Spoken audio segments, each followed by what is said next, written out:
I thanked my boss for the $2,000 bonus in my account. He shut his office door, sat down slowly, and said, "That bonus was $95,000. Someone's been skimming your payroll. For months." The fluorescent lights in Michael Brennan's office suddenly felt too bright, like I was under interrogation. I'd walked in here at 3:45 p.m. on a Friday afternoon, expecting a quick thank you and have a good weekend conversation. Instead, my boss, the regional director of operations for TechFlow Solutions, was looking at me with an expression I'd never seen before. Not anger, not disappointment, something worse. Pity mixed with barely controlled rage. His hand was still on the mouse, frozen over whatever he'd been looking at on his computer screen. The door click behind me sounded too loud, too final, like a cell door locking. I laughed, actually laughed, because what else do you do when someone tells you something so absurd your brain can't process it? What? No, the bonus was $2,000. I saw it in my account this morning. I came to thank you for it. My voice sounded strange to my own ears, too high, too defensive. Michael didn't smile. He turned his monitor toward me. The screen showed a payroll summary with my name at the top, employee ID 4729, hire date January 2019. The bonus line read, Performance Bonus, Q1 2024, $95,000. Approved by M. Brennan. Processed March 28, 2024. Net deposit after taxes, $61,340. My stomach dropped through the floor. I'd received $1,287. After taxes, that tracked with a $2,000 bonus, not a $95,000 one. The numbers on Michael's screen blurred and refocused. I reached out to steady myself against his desk. That's not possible. I only got $2,000. Check my bank account. I can show you right now. I was already pulling out my phone, fingers shaking as I opened my banking app. The deposit from TechFlow payroll, dated March 28th, showed exactly $1,287. I turned my phone toward Michael. He glanced at it, then back to his screen. "I know what you received," Michael said quietly. "That's the problem. You should have received $61,000. Someone intercepted the difference. Someone with access to our payroll system has been routing portions of your compensation to another account." He pulled up another window, this one showing a transaction log I couldn't fully understand. "I only discovered this 2 hours ago when I was reviewing our quarterly financials. Your bonus was approved at $95,000 because you single-handedly saved the Meridian contract. You know what that account is worth to us? $8 million annually. You deserved every penny of that bonus." He paused, his jaw tight. "But $93,000 never reached you. It went somewhere else." I'd been working as a senior solutions architect at TechFlow Solutions for 5 years, ever since I'd graduated with my master's in computer science from Georgia Tech. TechFlow was a mid-sized IT consulting firm based in Atlanta, about 400 employees, specializing in enterprise software implementation for manufacturing companies. The work was demanding but rewarding, and I'd built a reputation as the guy who could rescue failing projects. The Meridian manufacturing account had been a disaster when I inherited it last November. Their previous architect had quit mid-implementation, leaving behind spaghetti code and angry clients. I'd spent 4 months working 70-hour weeks, rebuilding their entire inventory management system from scratch, training their staff, and turning what should have been a lawsuit into a glowing testimonial. When I saw the $2,000 bonus hit my account on Friday morning, I'd been grateful, but not surprised. Our company did quarterly performance bonuses, and I'd received similar amounts before. $2,000 felt appropriate for a good quarter. I'd texted my girlfriend Alicia that we could splurge on that weekend trip to Savannah she'd been wanting. I'd stopped by Michael's office specifically to thank him, because that's what you do. You show gratitude. Now Michael was telling me I should have received nearly 50 times that amount, and my gratitude felt like evidence of how badly I'd been robbed. "Who has access to payroll?" I asked, my voice steadier now. The initial shock was giving way to something colder, harder. Someone had stolen from me. Someone I worked with, someone I probably saw every day, had been stealing my money. Michael stood up, walked to his window overlooking the parking lot. "That's what we need to figure out. Officially, only 3 people have full payroll access. Dorothy in HR, Gerald in accounting, and me. But there are also system administrators who maintain the software, contractors who handle IT support, and various people with partial access for different functions." He turned back to face me. "I've already put in a call to our CFO.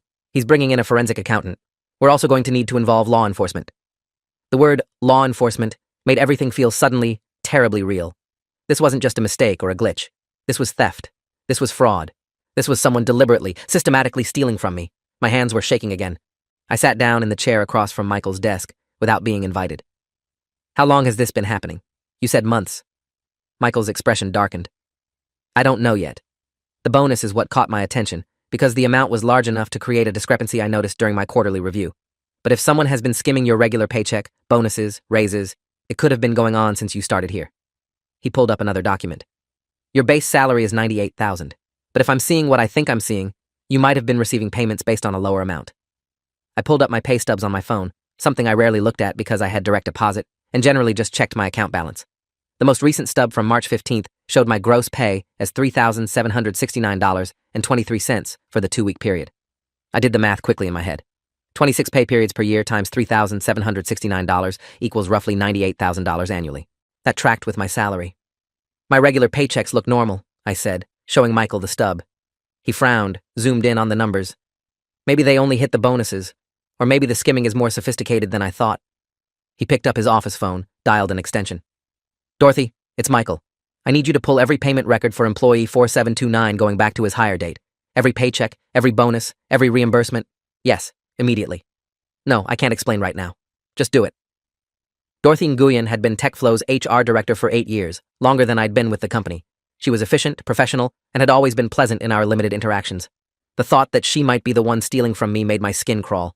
But Michael had said 3 people had access: Dorothy, Gerald Foster from accounting, and Michael himself. I trusted Michael. He was the one who'd discovered the theft. That left Dorothy or Gerald. Or someone else entirely, someone with system access I didn't know about. The paranoia was already starting, that creeping suspicion that made everyone around me feel potentially guilty. Michael hung up the phone. She's pulling the records now. While we wait, I need to ask you something, and I need you to be completely honest with me. His tone made me nervous. Have you shared your employee login credentials with anyone? Given anyone access to your employee portal? I shook my head. No. Why would I? Michael shrugged. Identity theft, phishing scams, sometimes employees get tricked into giving up their passwords. If someone had your login, they could potentially have altered your direct deposit information without you knowing. That thought hadn't occurred to me, and it opened up terrifying new possibilities. What if this wasn't an inside job? What if my identity had been compromised more broadly? Over the next 3 hours, Michael's office became a war room. Dorothy arrived with printed payroll records, her expression confused and concerned. Gerald joined us 20 minutes later, summoned by Michael's increasingly terse phone calls. The CFO, Thomas Whitmore, drove in from his home in Buckhead, arriving at 6:30 p.m. with a laptop and a grim expression. We spread documents across Michael's conference table, comparing what the company had paid out versus what I'd actually received. The picture that emerged was worse than I'd imagined. The bonus theft was just the tip of the iceberg. Gerald, a meticulous man in his early 60s who'd been with TechFlow for 12 years, pulled up historical payment data and walked us through what he was seeing. Your salary was increased to $98,000 in January 2023, he said, pointing to an approval form with Michael's signature. But looking at your actual deposits, you've been receiving payments consistent with an $82,000 salary. He turned his laptop toward me. The numbers were there in black and white. Every paycheck, I'd been shorted roughly $600. 26 pay periods per year, that was $15,600 annually stolen from my regular salary alone. For 15 months, that totaled $19,500. Then there were the bonuses. I'd received 4 quarterly performance bonuses since my raise, each one showing as $2,000 in my account. But Gerald showed me the approved amounts. $12,000 for Q2 2023, $18,000 for Q3 2023, $8,500 for Q4 2023, and the recent $95,000 for Q1 2024. I should have received $133,500 in bonuses. I'd received $8,000. Someone had stolen $125,500 from my bonuses. Combined with the salary skimming, the total theft over 15 months was approximately $145,000. I felt sick. That was more than an entire year's salary. That was money I could have used for a down payment on a house, for paying off my student loans, for building an actual financial future instead of living paycheck to paycheck like I'd been doing. How is this even possible? I asked, my voice rough. Don't we have controls? Don't bonuses get verified? Thomas, the CFO, had been silent up to this point, but now he spoke with barely controlled anger. We have controls. Bonuses over $10,000 require dual approval, mine and the department heads. I signed off on your $95,000 bonus personally. He pulled up an email dated March 22nd showing his electronic approval. The payment was processed correctly on our end. The issue is what happened after it entered the payroll system. He looked at Dorothy. You processed the actual payments, correct? Dorothy's face had gone pale. I initiate the payments based on the approved amounts in the system, but I don't manually enter bank account details for every employee. That's automated. The system pulls the direct deposit information from each employee's profile. She pulled up her own laptop, logged into the payroll software. Let me check something. Her fingers flew across the keyboard, navigating through screens. Then she stopped. Her eyes widened. Oh my God.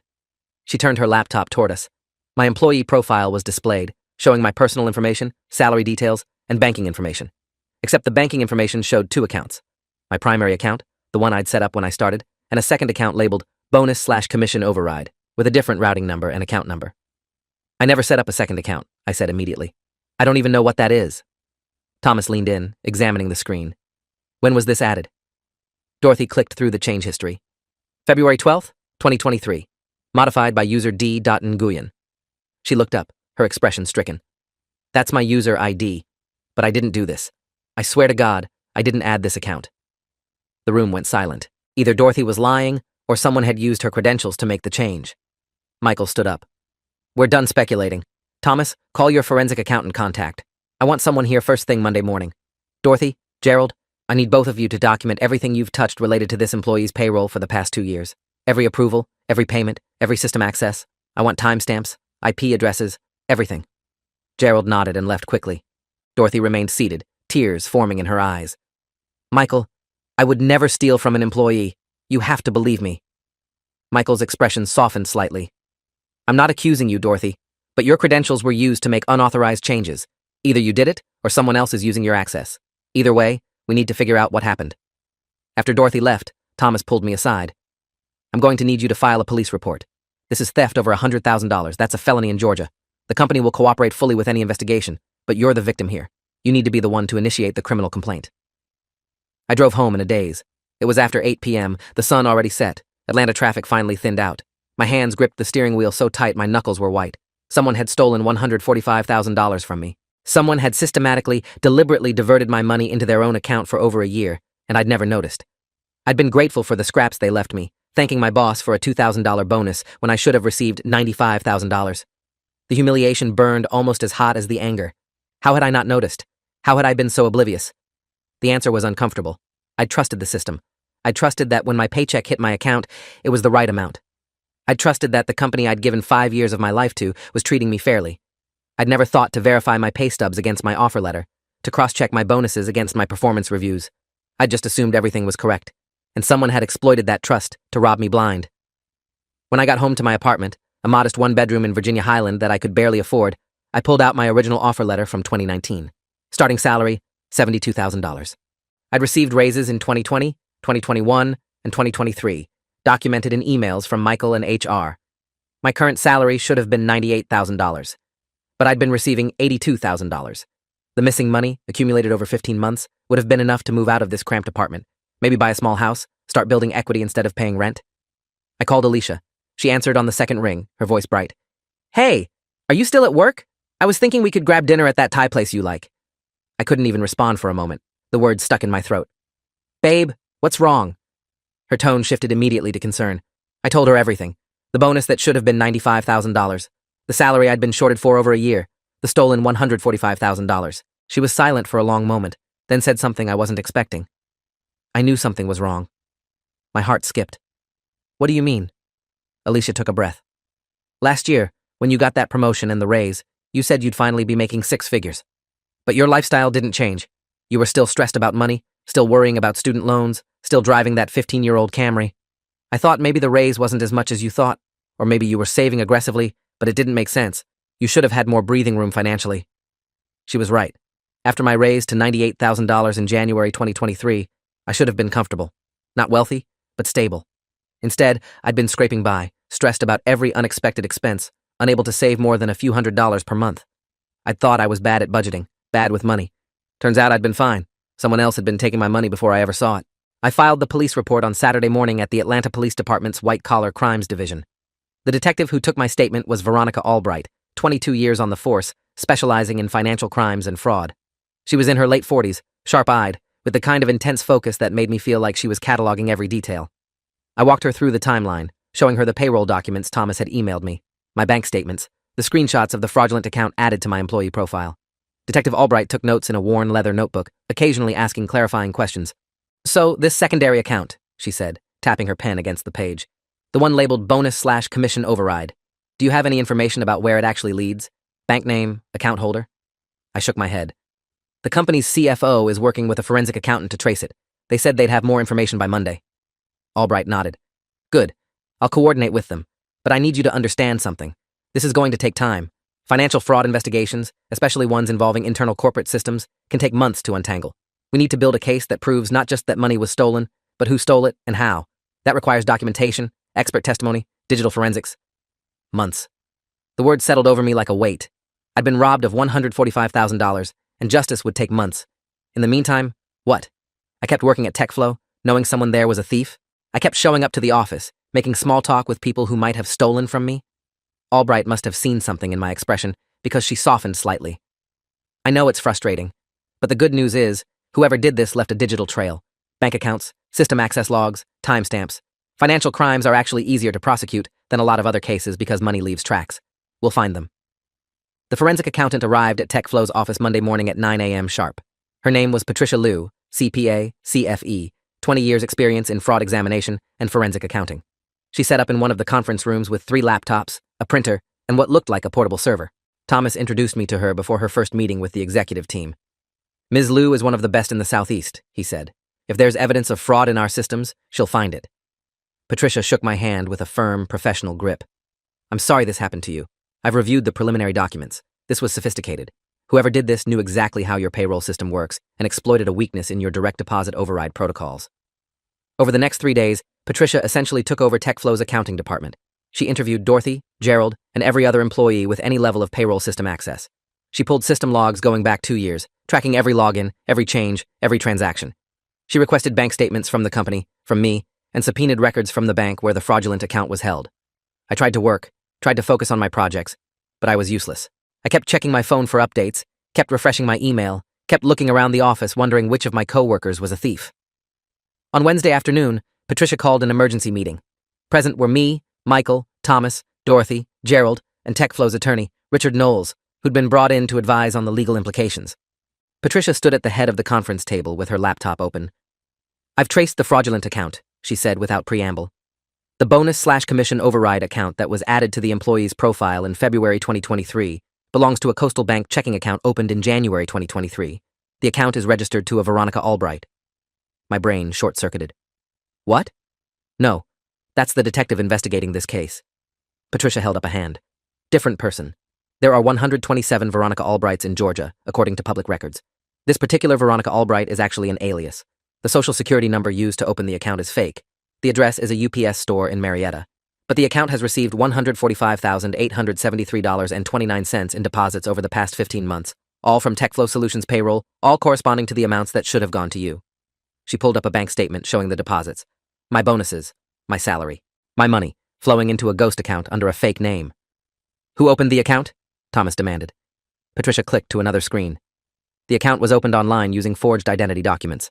The bank's fraud department is cooperating with Detective Albright's investigation. They've provided the IP address used to open the account and conduct transactions. That IP address belongs to a residential internet connection in Decatur, Georgia. She paused for effect. The same address where Dorothy Nguyen lives. The room exploded.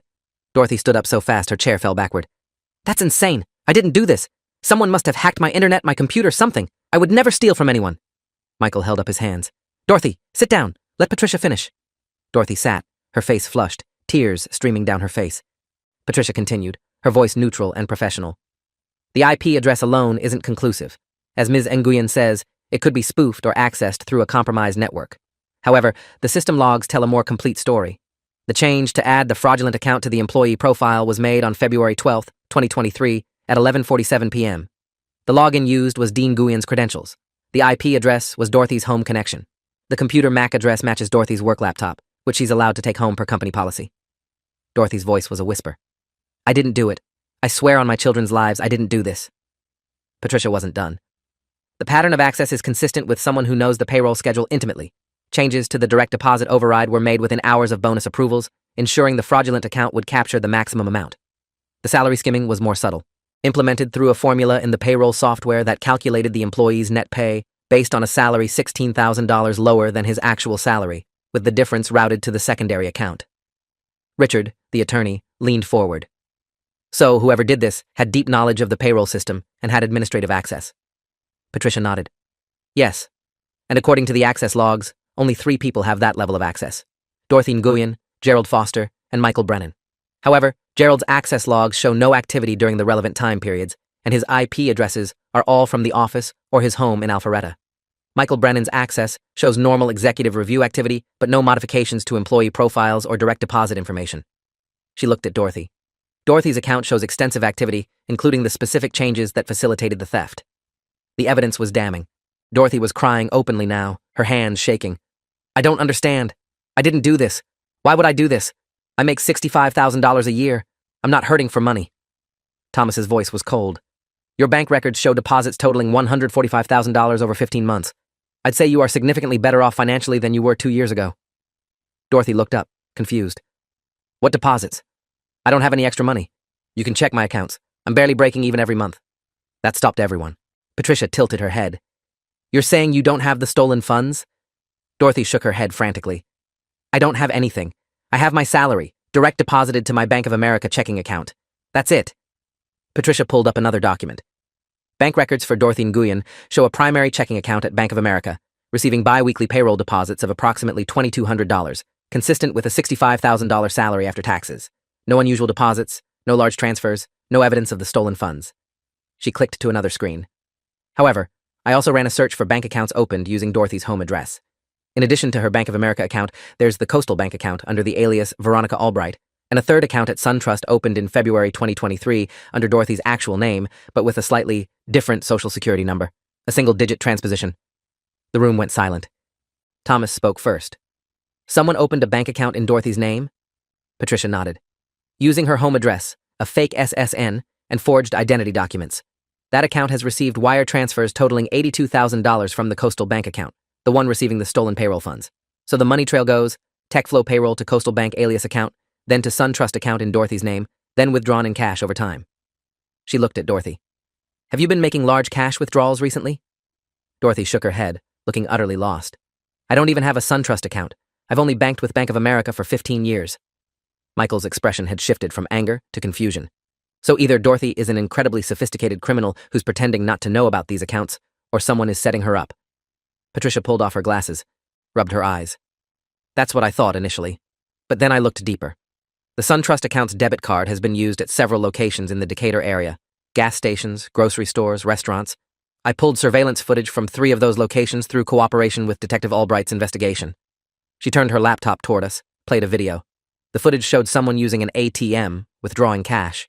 The person was wearing a baseball cap and sunglasses, but the build and posture looked wrong for Dorothy. Too tall, too masculine. Patricia paused the video, zoomed in. This is from March 15th at a Shell station in Decatur. Cash withdrawal of $800 from the SunTrust account. Notice the height against the ATM. This person is approximately 5'10". Dorothy is 5'4". She played another video. This is from April 3rd at a Kroger. $400 withdrawal. Same height discrepancy. A third video. April 22nd, Texaco. $600. In this one, you can see the person's hand. Male, based on hand size and shape. Wedding ring on the left hand. Dorothy's eyes widened. Is that Frank? Her voice was barely audible. Patricia didn't answer, just played a fourth video, this one from a restaurant parking lot. The person getting into a car, removing the baseball cap for just a moment. The face was partially obscured, but visible enough. Frank Nguyen, Dorothy's husband. Dorothy made a sound like she'd been punched. No, Frank wouldn't. He's my husband. We've been married for 19 years. He wouldn't steal from my company. He wouldn't frame me. Thomas's voice was hard. Where does Frank work? Dorothy's voice was mechanical, shock setting in. He's a software engineer, works for DataCore Solutions, makes $90,000 a year. Patricia pulled up another document. Frank Nguyen was laid off from DataCore in November 2022. According to unemployment records, he collected benefits through April 2023, then went off the rolls. No record of employment since. Dorothy's face went white. That's not possible. He goes to work every morning. He comes home every evening. He complains about his projects, his co-workers. He's been working.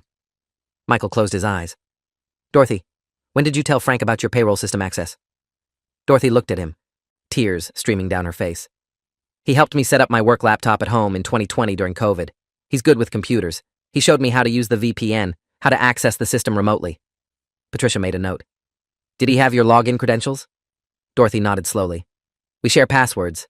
He knows all my logins. We've always done that. We're married. We trust each other. The picture was becoming clear, and it was ugly. Frank Nguyen, unemployed since November 2022, had used his wife's payroll access to set up a sophisticated theft scheme. He'd created a fake bank account under an alias, added it to my employee profile as a direct deposit override, and systematically stolen over $145,000 from my paychecks and bonuses. He'd then transferred the money to a second account in his wife's name with a fake SSN, withdrawn it as cash, and spent it while Dorothy worked, and had no idea her husband was committing felonies using her credentials. All the evidence pointed to Dorothy because Frank had deliberately designed it that way. If caught, she'd take the fall. His wife, the mother of his children, set up to go to prison for his crimes. Dorothy called Frank from the conference room, with Detective Albright listening in via speakerphone and Patricia recording. Dorothy's voice shook as she asked, "Frank, honey, where are you right now?" There was a pause. "At work. Why?" His voice sounded normal, casual. "What's the address of your office? I need to send you something." Another pause, longer this time. "Why are you asking me this?" Dorothy's voice hardened. "Because I'm sitting in a conference room with my boss, our CFO, a forensic accountant, and a detective who's about to issue a warrant for your arrest. They have bank records, surveillance footage, and system logs showing you've been stealing from my company using my credentials. So I'll ask you one more time. Where are you?" The silence on the other end stretched so long, I thought he'd hung up. Then Frank's voice came back, different now, cold. "I'm at home. I've been home all day. I haven't worked in 6 months, Dorothy. You know that." Dorothy's confusion was genuine. "What?" "No, you leave for work every morning." Frank laughed, bitter. "I leave the house every morning because I can't stand to sit here all day unemployed. I go to coffee shops, libraries, parks, anywhere but home. And while I'm out, I've been trying to figure out how to tell you that we're broke, that I lost my job, that we can't afford our mortgage on your salary alone." He paused. "So, yeah, I took some money from your company, from someone who could afford it, someone making 6 figures who wouldn't even notice a few thousand missing." Detective Albright spoke for the first time. "Mr. Nguyen, this is Detective Veronica Albright with the Atlanta Police Department. I need you to understand that you've just confessed to theft over $100,000, wire fraud, and identity theft. These are federal crimes. I have officers on the way to your location now. I'm advising you not to resist arrest." Frank's voice cracked. "Dorothy, I'm sorry. I was trying to keep us afloat. I was going to pay it back when I found another job. I didn't think anyone would notice." Dorothy hung up the phone and put her head in her hands, sobbing. Frank Nguyen was arrested at his home in Decatur at 4:37 p.m. that Wednesday afternoon. The charges were extensive: felony theft, wire fraud, identity theft, computer fraud, and forgery. Because the theft exceeded $100,000 and crossed state lines through the banking system, the FBI became involved. Special Agent Kenneth Draper, White Collar Crime Division, took over the case from Detective Albright. The investigation expanded rapidly. Agents seized Frank's computer, finding detailed records of the theft, including spreadsheets tracking the stolen amounts, research into TechFlow's payroll system, and tutorials on creating fake identity documents. The most damning evidence was a folder on Frank's desktop labeled Retirement Fund, containing bank statements from the Coastal and SunTrust accounts, showing the full $145,000 theft and subsequent cash withdrawals. Frank had been methodical, documenting everything, perhaps planning to eventually claim it as legitimate income, or perhaps just unable to resist the accountant's impulse to track his own crime. He'd spent approximately $118,000 of the stolen money over 15 months. Cash withdrawals that funded his daily expenses while pretending to be employed, upgrades to their home that Dorothy had thought were financed through Frank's bonuses, and a boat he'd told Dorothy was a gift from his parents. The remaining $27,000 was still in the SunTrust account, which was immediately frozen by the FBI. The federal prosecutor, Assistant U.S. Attorney Michelle Carver, 23 years with the DOJ, specialized in white-collar crimes, explained the case to me in her office downtown. "Mr. Nguyen is looking at 20 to 30 years in federal prison if convicted on all counts. The theft alone is a decade. Add in the wire fraud, the identity theft, the use of interstate banking systems, and we can stack the charges significantly." She leaned back in her chair. "He's already trying to negotiate a plea deal. His attorney is arguing for reduced charges in exchange for full restitution and cooperation." I sat across from her, still processing everything. "What about Dorothy? She had no idea what he was doing?" Carver shook her head. "We've investigated thoroughly. Dorothy Nguyen is a victim here, same as you. Her husband used her credentials without her knowledge, committed crimes in her name, and set her up to take the fall if discovered. She's been cooperative with the investigation and won't face charges." She pulled out a document. "However, we do need your input on something. As the victim, you have the right to provide a statement regarding sentencing recommendations. You can advocate for leniency or push for maximum penalties. What happens to Frank Nguyen partially depends on what you want to see happen." What did I want? I'd lost $145,000, money I'd earned through long hours and hard work. Money that would have changed my life, given me financial security I'd never had. Frank Nguyen had stolen that from me, stolen my future, and he'd done it casually, methodically, without remorse until he was caught. He'd justified it by saying I could afford it and wouldn't notice, as if being robbed was okay as long as the victim didn't immediately realize it. But I also knew Frank had a family, Dorothy and 2 teenage kids who were about to watch their father go to prison. Kids who'd done nothing wrong except have a father who was a criminal. "I want full restitution," I said finally. "Every penny, plus interest and penalties. I want it documented in court that what he did was theft, not some justified redistribution. But beyond that, I'll leave sentencing to the judge. I'm not going to advocate for him being locked up forever, but I'm not going to ask for leniency either. He's an adult. He made choices. He can face the consequences." Carver nodded, made a note. That's fair. For what it's worth, between the frozen account and asset seizure, we'll recover about $35,000 immediately. The rest will come through wage garnishment and liquidation of Frank's assets. You won't get everything back overnight, but you will get it back eventually. The trial didn't happen. 6 weeks after Frank's arrest, his attorney negotiated a plea deal. Frank pled guilty to wire fraud and theft, with the other charges dropped in exchange for his cooperation and an agreement to full restitution. The sentencing hearing was scheduled for September. In the meantime, TechFlow conducted its own internal investigation, brought in outside consultants to audit their entire payroll system, and implemented new security protocols. Dorothy was placed on paid administrative leave during the investigation, then eventually returned to work with the understanding that she was a victim, not a perpetrator. She filed for divorce from Frank within a month of his arrest. Michael called me into his office on a Friday afternoon in July, 3 months after he'd first shown me that payroll document revealing the theft. "I wanted to give you an update on restitution," he said, pulling up a spreadsheet. "The FBI recovered $27,000 from the frozen account. Frank's attorney has agreed to liquidate assets, including the boat and some other property, which should net another $40,000. That leaves $78,000 still owed." He paused. "TechFlow's insurance is covering $60,000 of that as a liability claim, since the theft occurred through our systems. Frank will be responsible for the remaining $18,000 through wage garnishment from whatever job he gets after prison." I did the math. I'd get back $127,000 of the $145,000 stolen. Not perfect, but better than I'd hoped. Michael continued. "There's one more thing. The company is issuing you a formal apology and a settlement payment of $30,000 for the distress this caused and our failure to detect the theft sooner. We're also fast-tracking your promotion to principal architect, which comes with a salary increase to $115,000. He slid a document across the desk. "I need you to sign this agreement acknowledging the settlement and agreeing not to pursue additional legal action against TechFlow."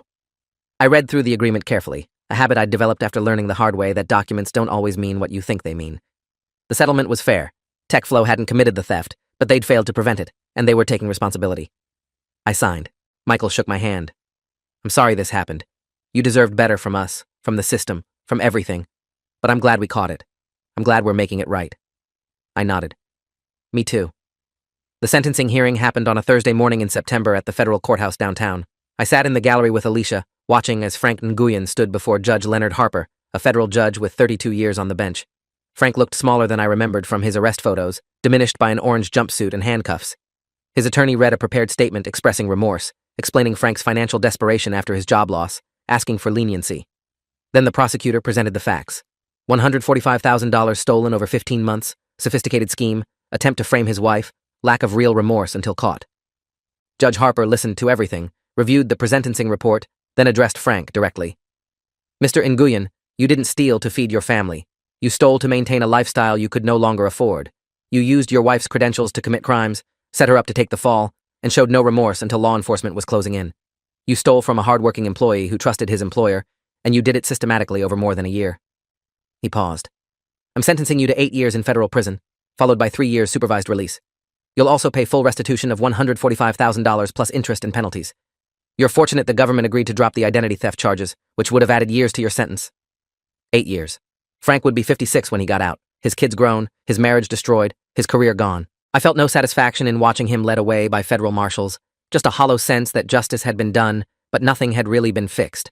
The money would come back eventually, but the 15 months of financial stress I'd endured, the opportunities I'd missed, the trust I'd lost in systems and people, none of that could be restored through restitution and prison time. Outside the courthouse, Alicia took my hand. "How do you feel?" I thought about that. Relieved, angry, tired, all of it. She squeezed my hand. "You did the right thing.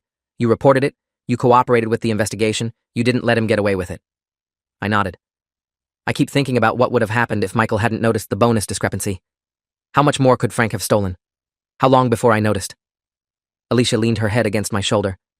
"But he did notice, and you did find out. And now it's over." 3 months later, I bought a house.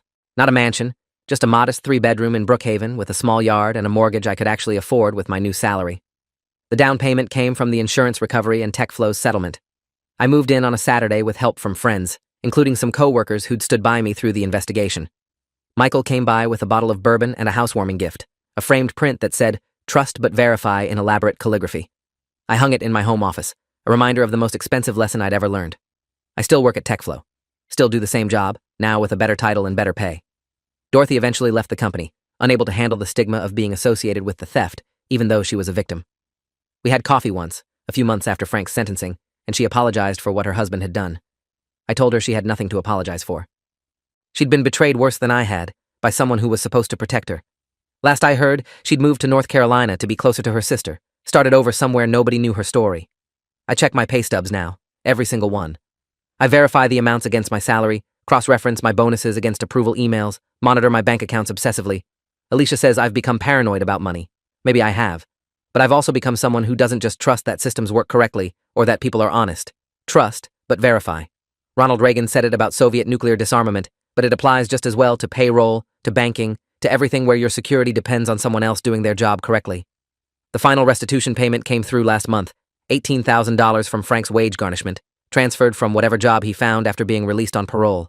It's been 5 years since he stole from me. 5 years of waiting, of watching the slow machinery of justice grind toward restitution. The total I've recovered, including insurance and TechFlow's settlement, is $175,000, which is more than the original $145,000 stolen, once you factor in interest and penalties.